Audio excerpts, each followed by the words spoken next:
कि हम लोग के लिए चाहे कोई भी गवर्नमेंट बने, लेकिन पढ़ाई अच्छी हो, कॉलेज यूनिवर्सिटी बने और वैकेंसी का पेपर लीक हुआ, इसका मतलब हर्जाना तो इंदिरा गांधी देंगी नहीं। मुस्तकबिल होते हैं, युवा देश की दशा और दिशा तय करते हैं। ऐसे में 2022 के विधानसभा चुनाव को लेकर के युवाओं की क्या सोच है, यह जानने के लिए हम जनपद के सबसे बड़े कॉलेज पीजी कॉलेज में आ चुके हैं। हमारे साथ कुछ स्टूडेंट्स हैं जिनमें लड़के और लड़कियां दोनों शामिल हैं। हम युवाओं से बात करेंगे और इनकी राय जानेंगे कि 2022 में वोट देने के लिए ये किस आधार पर वोटिंग करेंगे। 2022 का चुनाव होना है, एक युवा होने के नाते आप फर्स्ट टाइम वोट देने जाएंगे या पहले भी आप वोट दे चुके हैं? आप किन बातों को जहन में रख करके उम्मीदवार का या पार्टी का चुनाव करेंगे?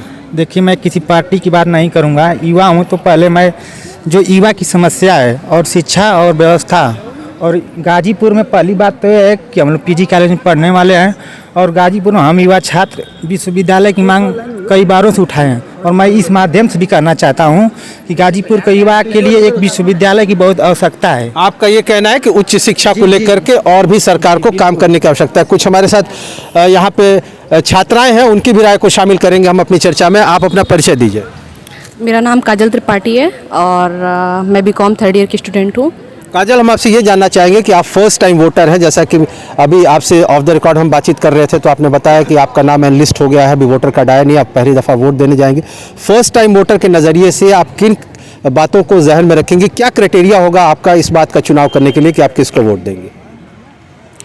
मैं चाहती हूँ कि हम लोग के लिए चाहे कोई भी गवर्नमेंट बने, लेकिन पढ़ाई अच्छी हो, कॉलेज यूनिवर्सिटी बने और वैकेंसी भी निकले और हम लोग काफ़ी फॉर्म अप्लाई करें जिससे मतलब जॉब में सुविधा हो सके और रोड भी थोड़ा सही हो जाए क्योंकि रोड बहुत ख़राब है। इसके लिए हम सरकार से निवेदन करना चाहेंगे और कॉलेज के लिए थोड़ा बेहतर है कि यूनिवर्सिटी, और इसमें यहाँ पे है कॉलेज ठीक है लेकिन उसमें राजनीति गुंडागर्दी ज़्यादा है और उसके लिए अनुशासन ज़रूरी है। तो मेरे ख्याल से अनुशासन भी होना चाहिए, पढ़ाई भी होनी चाहिए, वैकेंसी निकलनी चाहिए, फॉर्म निकलने चाहिए, जॉब में सुविधा होनी चाहिए, ये सब। चलिए, इन्होंने अपनी बेबाकी से राय रखी। हमारे साथ कुछ और भी छात्र हैं, उनकी भी राय को शामिल करना हम ज़रूरी समझते हैं। आप अपना संक्षिप्त परिचय दीजिए और बताइए कि एक छात्र होने के नाते, एक युवा होने के नाते आप किसको वोट करेंगे और किन बातों को आधार बना करके आप किसी दल या किसी उम्मीदवार का चयन करेंगे जिसको आप वोट देना चाहेंगे? सबसे पहले मेरा नाम दीपक उपाध्याय है। मैं स्नातकोत्तर महाविद्यालय गाजीपुर से पूर्व छात्र उपाध्यक्ष हूँ और मैं फर्स्ट बार वोटर हूँ। मेरी यही है कि जो सरकार युवाओं के लिए काम करेगी शिक्षा के क्षेत्र में, खासतौर पे मैं गाजीपुर जनपद की बात कर रहा हूं कि उच्च शिक्षा के लिए यहाँ के नौजवानों को गैर जनपदों का सहारा लेना पड़ता है क्योंकि गाजीपुर में एक भी विश्वविद्यालय नहीं है। दीपक, मैं रुकना चाहूँगा, आपके मित्र ने इसी तरह की बात, इससे इतर आप क्या चाहेंगे कि सरकार की तरफ से किया जाए जनहित में? और जनहित में शिक्षा के अलावा स्वास्थ्य पे बेहतर काम किया जाए और सड़क के क्षेत्र में बेहतर काम किया जाए और रोजगार के लिए हम लोग सरकार को, उसी सरकार को वोट देंगे। यानी आप चाहते हैं कि मूलभूत जो सुविधाएं हैं उस पर और काम करने की आवश्यकता है। आप बताइए, आप क्या सोचते हैं कि एक जो है कि एक आइडियल कैंडिडेट या एक आदर्श जो उम्मीदवार चुनाव में कैसा होना चाहिए या कैसे को आप वोट देना चाहेंगे? देखिए, मेरा जो मुख्य बिंदु है वो 3 है। पहला कि बेरोजगारी हटाए और दूसरा कि मतलब जो प्राइवेट सेक्टर है उसमें जो है रोजगार दिया जाए, रोजगार का बढ़ावा किया जाए। उसके लिए मल्टीनेशनल कंपनी आएंगी तभी रोजगार बढ़ेगा। और क्या मतलब सड़क की तो और सब चीज़ें तो ठीक ही चल रही हैं इस समय और फिलहाल मतलब यही है मेन मुद्दा, यही है बेरोजगारी हटेगी तभी सही रहेगा। आप फर्स्ट टाइम वोटर हैं, पहली दफ़ा वोट देंगे इस बार? हाँ, पहली बार वोट देना है। तो ये ज़्यादातर ऐसे लोग हैं जो कि पहली दफ़ा वोट देंगे और कुछ और लोगों से बातचीत करके अपनी चर्चा को आगे बढ़ाते हैं। आप अपना संक्षिप्त परिचय दीजिए और बताइए कि एक युवा होने के नाते क्या मुद्दे जो हैं वो अहम रहने वाले हैं 2022 के चुनाव में? मेरा नाम प्रवीण कुमार पांडे है, मैं छात्र संघ उपाध्यक्ष प्रत्याशी पीजी कॉलेज। मेरा उद्देश्य ये है कि कॉलेज है गाजीपुर में। आपका उद्देश्य तो हम जानेंगे ही, लेकिन पहले हम ये जानना चाह रहे हैं कि 2022 के चुनाव में कौन से जन सरोकार के मुद्दे अहम होंगे या कौन से चुनाव के जो जन सरोकार के मुद्दे हैं वो चुनाव के बीच जो है लाइमलाइट में रहेंगे? मतलब यूनिवर्सिटी होनी चाहिए गाजीपुर में। चुनाव के बाद अगर चुनाव हो जाता है उसके बाद यूनिवर्सिटी गाजीपुर में बहुत आवश्यकता है और नौजवानों के लिए रोजगार की आवश्यकता है गाजीपुर में। मिलीजुली प्रतिक्रियाएं आ रही हैं। ज़्यादातर युवाओं का यही कहना है कि हायर एजुकेशन को लेकर के सरकार को और भी बहुत कुछ करना है, जिसमें कि यूनिवर्सिटी की एक बहुत लंबे अरसे से मांग की जा रही है उसको सरकार को पूरा करना चाहिए। छात्रों की मिलीजुली प्रतिक्रियाएं सामने आ रही हैं। ज़्यादातर छात्र कह रहे हैं कि रोजगार के साधन सरकार को उपलब्ध कराने चाहिए, साथ ही साथ यूनिवर्सिटी का गठन गाजीपुर में होना चाहिए। इन सब के बीच कुछ और युवा चेहरे हमारे साथ जुड़ रहे हैं, उनकी भी राय को हम अपनी चर्चा में शामिल कर लेते हैं। आप अपना परिचय बताइए। हमारा नाम सर अक्षय यादव है। अक्षय, ये बताइए कि 2022 में क्या पहली दफ़ा वोट देने जाएंगे या इसके पहले भी आपने मताधिकार का प्रयोग? पहली दफ़ा वोट देने जाएंगे।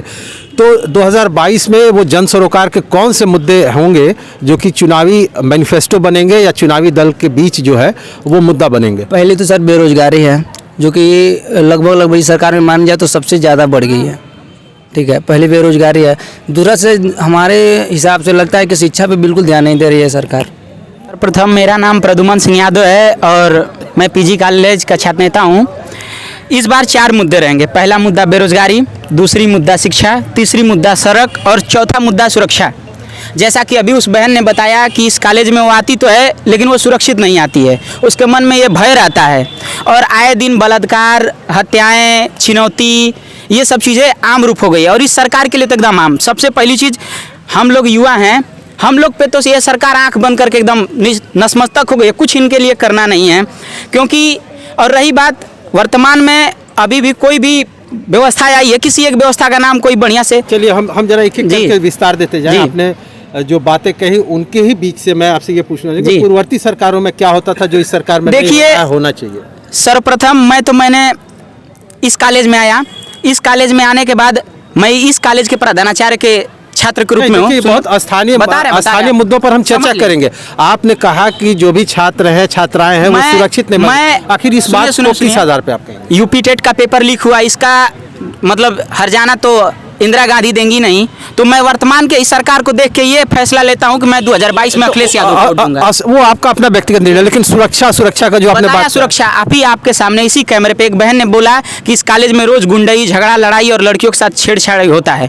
ये इसी सरकार में न हो रहा है। इसके पहले क्या होता था? इससे पहले वो लड़की पढ़ती ही नहीं थी। मैं पिछले सरकार को क्यों दोष दूं? मैं वर्तमान सरकार से पूछना चाहता हूं, उनको चुना गया है और मैं उस सरकार का काम देख के अगली बार वोट दूंगा। 2022 में मैं इस सरकार का काम देख के वोट दूंगा, न कि अखिलेश यादव को और मुलायम जी और मोदी जी को दोष दूंगा। मैं वर्तमान से, अगर आपके समय में आपने जिनको वोट दिया, जिनको प्रधानमंत्री, जिनको मुख्यमंत्री बनाया, उनसे आपका हक है पूछने का। मैं उन्हीं लोगों से सवाल करूंगा। पिछले सरकार से मेरा क्या वास्ता? मैं तो उस समय अभी छोटा था, मैं अब बड़ा हुआ। मैंने इस चीज़ को देखा। जिस सिलेबस में आप पढ़ते हैं उसी सिलेबस का आप एग्जाम देते हैं। पढ़िएगा चपरासी का और IAS का इंटरव्यू नहीं दीजिएगा। तो मैंने जिस सरकार को देखा है इसी सरकार के अनुरूप बता रहा हूँ, ये सरकार सबसे घटिया और सबसे निकम्मी है। और इसका ये है, सबसे पहले आपको शिक्षा के बारे में बता दे रहे हैं। अभी बता दीजिए, हमने सभी लोगों को, सभी बड़े बड़े नेताओं को, जितने मुख्यमंत्री थे, राज्यपाल थे, सबको नोटिस दिया। पीजी कॉलेज में पहला चीज़ कि यहाँ विश्वविद्यालय नहीं है। और रही बात गड्ढा और सड़क, ये तो आपको नहीं, हमको क्या कहना है? विश्वविद्यालय की मांग बंधु पिछले 10 साल से चल रहा है। तो अब तक मैं जब से आया तब से लगा हुआ हूँ, अब तक इस सरकार ने कुछ नहीं किया। नहीं तो आप किसी मुद्दे पर आरोप प्रत्यारोप लगाएंगे तो उसका थोड़ा अध्ययन भी तो करेंगे ना। आप बायस्ड होकर के किसी मुद्दे को आप ऐसे हाईलाइट करेंगे या बताएंगे? मैं आ रहा हूँ, मैं अपनी आप बीती बता रहा हूँ। वो बहन बताई कि मेरे साथ छेड़छाड़ हुआ, तो अब ये पिछली सरकार से नाता जोड़े या अपना आप बीती बताए? अपना आप बीती बताई ना। और ये रही बात, अभी आप और हम हैं, अभी यहाँ छोटा सा भी लोग पिछली सरकार को नकार रहे हैं, हमको इससे कोई दिक्कत नहीं। लेकिन आप बता दें, आप और हम यहाँ हैं, अभी एक छोटी सी झगड़ा और एक लड़ाई होगी, आप तुरंत 112-100 नंबर पर डाल कर काम करें। वो किसने दिया? योगी जी ने दिया। ये सरकार सिर्फ नाम बदलना जानती है। कुछ काम किए, कुछ बेहतर काम किए तो आप हमें बता दीजिए। और रही, इतने सारे नौजवान पढ़े लिखे हैं, इनमें से पूछिए, ये लोग चलिए ग्राउंड में इनका ये कहना है कि ये अपनी तरफ से जिन बातों को रख रहे हैं वो इनकी ही समस्या नहीं बल्कि वर्तमान के युवाओं की समस्या है, ऐसा इनका कहना है। हम 2022 के विधानसभा चुनाव के संबंध में हमने युवाओं से बातचीत की। ऐसे ही फिर किसी परिचर्चा को लेकर के आप सबके बीच हम फिर आएंगे।